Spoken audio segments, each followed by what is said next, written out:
हाय, मैं हूँ शेख ज़बी और मेरे इस चैनल में और पहले एपिसोड में मेरे पॉलिटिक्स के बारे में पहला एपिसोड बना रहा हूँ। तो आपका तहे दिल से स्वागत करता हूँ। आप सभी लोग जानते होंगे कि लोकसभा इलेक्शन का रिज़ल्ट आ चुका है और इसमें अगर कैलकुलेशन करेंगे तो दो ही पार्टियाँ थी और वो थी इंडिया अलायंस और NDA alliance. India alliance Rahul Gandhi, M K Stalin हो, केजरीवाल हो, ठाकरे हो, शरद पवार हो, तो ये सब इंडिया अलायंस में थे। अगर हम लोग एनडीए की बात करें तो एनडीए में अभी फिलहाल तीन पार्टियां बहुत इंपॉर्टेंट हैं। जो बीजेपी है पहली, जो सबसे ज़्यादा नंबर है इस बार के इलेक्शन में 2024 के लोकसभा इलेक्शन में तकरीबन 240 सीट आई है। और उसके बाद चंद्रबाबू नायडू जो आंध्र प्रदेश से, उनके तकरीबन 16 सीट आए हैं। और उसके बाद नीतीश कुमार सर जो बिहार के सीएम हैं, तो उनके लिए 12 सीट आए हैं उनको। तो यही तीन पार्टियां इंपॉर्टेंट है एनडीए में। जहाँ तक हम लोग इंडिया अलायंस की बात कर लें तो उनको टोटल पूरा 233 या 234, तो ऐसा उनका नंबर आया टोटल। तो वो अपनी सरकार नहीं बना सकते, तो इंडिया अलायंस ने ये डिसाइड किया है कि वो अपोजिशन पे बैठेंगे। तो अभी उनका कुछ काम नहीं रहा, तो अभी वो अपोजिशन पे बैठेंगे। अभी जो भी सवाल होंगे वो जो सरकार बनाएगी, जो सरकार चलाएगी, तो उसके ऊपर ही होंगे। अभी एनडीए की सरकार बनी है।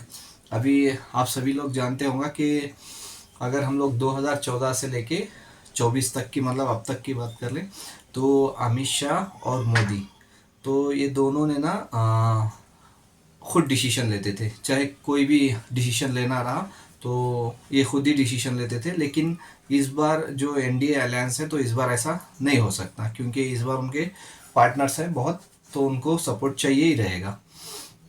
तो इस हिसाब से, चाहे तो आपको एक ये पिक देखिए आप। देखिए ये पिक में ना आपको नज़र आ रहे होंगे, पहले मोदी के बगल में अमित शाह ही बैठे रहते थे। कोई भी पिक देख लो या कोई भी मीटिंग देख लो आप, तो अमित शाह और मोदी बैठे रहते थे। लेकिन जैसे ही एनडीए अलायंस, मतलब बीजेपी के सीट्स कम हो गए, अगर 2014 की बात करें तकरीबन 280 प्लस सीट आए थे। अगर 2019 की बात करें तो तकरीबन 300 के ऊपर सीट आए थे। लेकिन जैसे इस बार 240 आए सीट्स, तो अभी एनडीए, मतलब नीतीश कुमार और चंद्रबाबू नायडू की, इन लोग को सपोर्ट चाहिए। तो अभी देखें ये लोग इनके बगल में बैठे, मतलब ये दोनों अभी मोदी जी के बगल में बैठे, अमित शाह थोड़े दूर बैठे हैं। तो पॉलिटिक्स में यही चलता है, जो जीता वही सिकंदर। तो अभी एनडीए की सरकार बन रही है। अगर जहाँ तक मोदी जी की हम लोग बात कर रहे हैं, जो अभी तीसरी बार शपथ लेने वाला है 9 तारीख को, 9 तारीख को शपथ लेने वाले हैं। तो ये नेहरू जी के बाद मोदी जी ही रहेंगे जो तीसरी बार प्राइम मिनिस्टर की शपथ लेंगे। कोई और प्राइम मिनिस्टर तीसरी बार शपथ नहीं लेके, लेकिन तीसरी बार ये मोदी जी और पहले आके नेहरू जी अभी ये शपथ लेने वाले हैं। तो पहले, इससे पहले ये बात कर लेते हैं कि कैसे इनका वोटिंग परसेंटेज रहा। मैं सबका नहीं बात कर रहा हूँ, सिर्फ मोदी जी का ही बात कर रहा हूँ। जैसे मोदी जी को प्राइम मिनिस्टर अनाउंस कर दिया था 2014 में, इलेक्शन से पहले ही, मतलब ये हमारा फेस रहेंगे प्राइम मिनिस्टर के लिए। तो तकरीबन तब 3,70,000 प्लस वोटों से जीते थे मोदी जी, 3,70,000 प्लस वोटों से। ये देख लीजिए आप, 2014 का है ये, तकरीबन 3,70,000 प्लस वोटों से मोदी जी ने लीड दिए थे उसमें 2014 के इलेक्शन में। वही अगर हम लोग 2019 की बात कर लें तो तब बहुत लहर चल रही थी। तो तब आके तकरीबन 4,70,000 से 80,000, ये देखिए ये 2019 का है, तकरीबन 4,70,000 या 80,000 वोटों से लीड देके जीते थे मोदी जी। लेकिन इस बार ऐसा क्या हुआ, जबकि इनके पास मुद्दा था राम मंदिर का, और वाराणसी इनकी सीट रहती है मोदी जी की, जो यूपी से ही आती है। लेकिन इस बार अगर ये देखेंगे ना आप, तो तकरीबन 4,30,000 से 40,000 तक वोट कम हुए हैं मोदी जी को। मतलब इस बार सिर्फ 1.5 लाख वोटों से जीते। ठीक है, 3,30,000, सॉरी 3,30,000 या 3,40,000 वोट कम हुए हैं मोदी जी को, अगर 2019 और अब की बात कर लें। जबकि राम मंदिर का मुद्दा था, जो राम मंदिर के मुद्दे के बाद मोदी जी ने बोला कि हिंदू औरतों का मंगलसूत्र तक बिका के मुस्लिम्स को दे देंगे। मतलब वो इनडायरेक्टली ऐसे बोल रहे थे जिनके ज़्यादा बच्चे होंगे उनके ऊपर खर्चा करेंगे कांग्रेस अगर जीत गई तो हिंदू मुस्लिम करते रहे, लेकिन कुछ भी एक इशू नहीं मिला बीजेपी को और मोदी जी को इस बार के इलेक्शन में। मतलब उसको एक इलेक्शन तक लंबा, मतलब रिजल्ट तक खींच लेके जाए।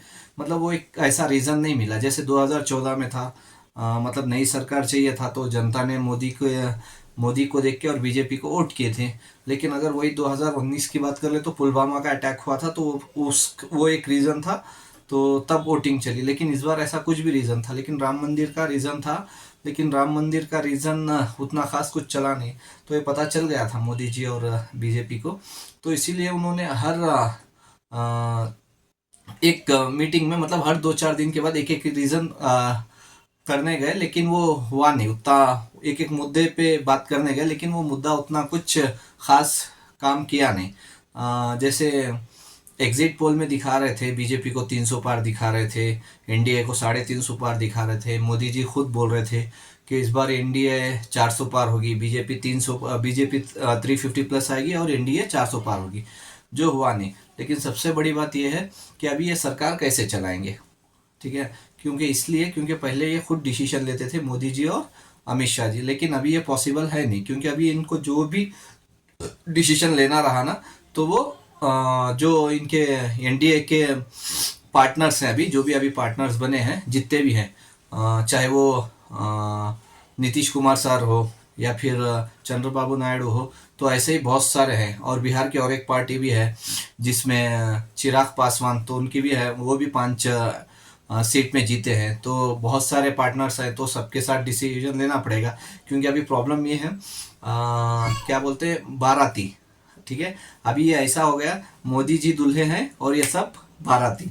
तो अभी बारातियों को तो खुश रखना ही पड़ेगा। अभी जो जो मिठाई मांगेंगे इनको देनी ही पड़ेगी। मतलब जो भी मिठाई, मतलब मैं ये बोल रहा हूँ कि जो भी अगर वो मिनिस्टरी पोस्ट मांगेंगे तो देना ही पड़ेगा, या अगर वो दे भी नहीं सकते तो उसकी जगह कुछ और मिनिस्टर पोस्ट देना पड़ेगा। पहले पूरे मंत्रालय बीजेपी के पास थे, लेकिन अभी वैसा नहीं होगा। अभी वो लोग जो डिमांड करेंगे वो देना पड़ेगा। और सबसे बड़ी बात यह है, नीतीश कुमार सर और चंद्रबाबू नायडू और वो आके मुस्लिम्स को सपोर्ट करते। तो अभी यहाँ पे मुस्लिम्स का मुद्दा बनाए थे बीजेपी में, स्पेशली मोदी जी ने ही बनाए थे। अभी पता नहीं कि कैसे चलाएंगे। अगर मेरा हिसाब से मैं बोलने जाऊँ ना, तो तकरीबन 6 महीने या 1 साल में ये सरकार गिर भी सकती है शायद। क्योंकि चाचा, मतलब नीतीश कुमार सर को वो पहले ही बोलते हैं पलटू चाचा करके, तो कभी भी पलट सकते हैं या कुछ भी हो सकता है। तो मेरे हिसाब से 1 या 2 साल भी चल गई ना सरकार, बहुत बड़ी बात है। 5 साल तो मैं भरोसा नहीं करूँगा। मैं तो सिर्फ यही मान के चल रहा हूँ, 1 साल में सरकार ये फिर गिरेगी। पता नहीं री इलेक्शन होगा, या बीजेपी सबसे बड़ी पार्टी है इस इलेक्शन में, या बीजेपी को देंगे, या फिर वो इंडिया अलायंस में आके इंडिया अलायंस की सरकार बनाएंगे। देखते हैं। आपको क्या लगता है कि ये सरकार कितने साल चलेगी और क्या काम होगा? और मैं ये बोलना चाहता हूँ कि सबसे ज़्यादा काम ना, मैं चाहता हूँ कोई भी सरकार बने तो सबसे ज़्यादा काम करे वो लोग एजुकेशन में और हेल्थ सेक्टर में। सबसे ज़्यादा ज़रूरत यही रहती है हर इंसान को, चाहे वो हिंदू हो, मुस्लिम हो, सिख, ईसाई, कोई भी रहे। तो सबसे ज़्यादा ज़रूरत यही रहती है कि हर बच्चे को पढ़ाई चाहिए रहती है और हर इंसान को हेल्थ फैसिलिटी चाहिए रहती है। तो मैं यही बोलना चाहूँगा, धर्म का मुद्दा छोड़ के सिर्फ आप हेल्थ एजुकेशन पे फोकस करके आप काम करो। जनता आपको खुद जिताएगी, चाहे आप हिंदू हो, मुस्लिम हो, सिख, ईसाई, कुछ भी रहे, फर्क नहीं पड़ता। बस हम लोग को चाहिए, चाहे मैं हूँ या कोई और हो, तो हम लोग को बस यही चाहिए, हमारे बच्चों को अच्छी एजुकेशन मिले और हमारी फैमिली को अच्छी हेल्थ फैसिलिटी मिले, और कुछ नहीं। चाहे कोई भी रहे, कॉर्पोरेटर हो, एमएलए हो, एमपी हो, सेंट्रल मिनिस्टर हो, स्टेट मिनिस्टर हो, सीएम हो, पीएम हो, उससे हम लोग को कुछ फ़र्क नहीं पड़ता। पब्लिक को सिर्फ फ़र्क पड़ता है उनके बच्चों की एजुकेशन अच्छे से अच्छी हो जाए और उनकी फैमिली के लिए अच्छी हेल्थ फैसिलिटी हो जाए, और इससे ज़्यादा पब्लिक कुछ नहीं चाहती है। तो ये 2 काम आप खुद कर दो, चाहे कोई भी रहे, आप हिंदू हो, मुस्लिम हो, जनता आपको जिताएगी और जनता आपको अपने दिल में जगह देगी। तो मैं बस यही कहना चाहता हूँ कि आप लोगों को ये वीडियो कैसी लगी, और आपके हिसाब से मोदी जी प्राइम मिनिस्टर बनते हैं तो अभी पार्टनर्स हैं, कब तक सरकार चलेगी, मतलब ये 5 साल चलेगी या 1 साल चलेगी, मेरे को कमेंट्स में बताना। Bye, take care.